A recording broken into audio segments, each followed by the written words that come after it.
This piece is about elegance. So in the classical period, Haydn would have had a wig and a frilly shirt sleeves and a ruche and a nice jacket, short trousers, well, short to the knee, and then white tights or white socks. And it was all about elegance. So we have to play in an elegant manner here. When your hands play together on page 1 and sort of do chords, it's not pushy downy chords, by the way, it's lovely light ones. Again, it's about elegance. So as you play, you kind of lift off and make sure your hands are pretty even and are doing the same movement. It should be quite satisfying. The tune over the top should be really singing out. So your right hand needs to be a bit busier, move a little bit more so it sings than the left hand does. Classical period always has a lovely melody as well.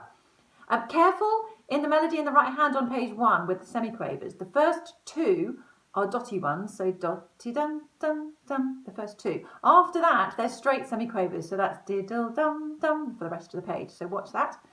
On page 2, it's the forte is written. Now careful, classical forte is not like 20th century forte. It's not really big and beefy, so it's stronger, but don't go too strong.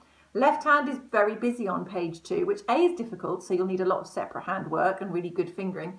But you need to keep your movement very small so that it is less than the right hand and the right hand sings out.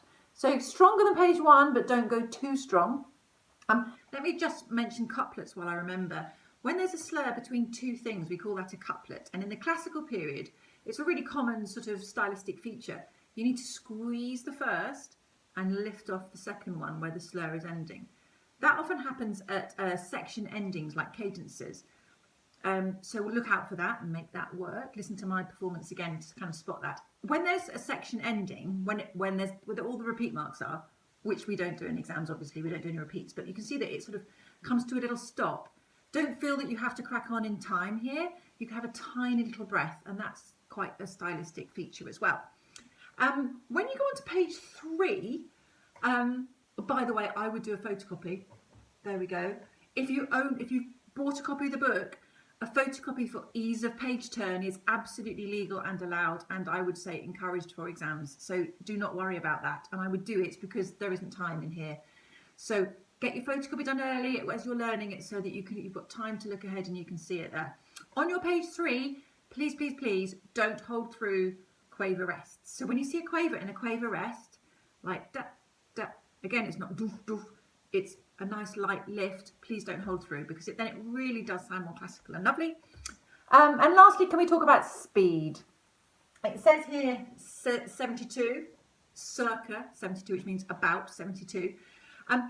Can I just say, there is another exam board that has got this piece on their grade 5 syllabus at the moment. Their metronome art that their editor has put on it is 60. Now, to me, 60 is actually more Andante. So there's a recording I've done of Trinity's grade 5 Andante at 60. This one, 72, just felt a bit too high for me, so I brought it down, and the performance I've just done is 66. So I think that's circa 72, but is more of an Andante speed. You can do what you think is right. Be an individual, don't copy anyone's recordings, see what you think works and what you can do best. So those are all my tips, and here's a slow motion recording coming now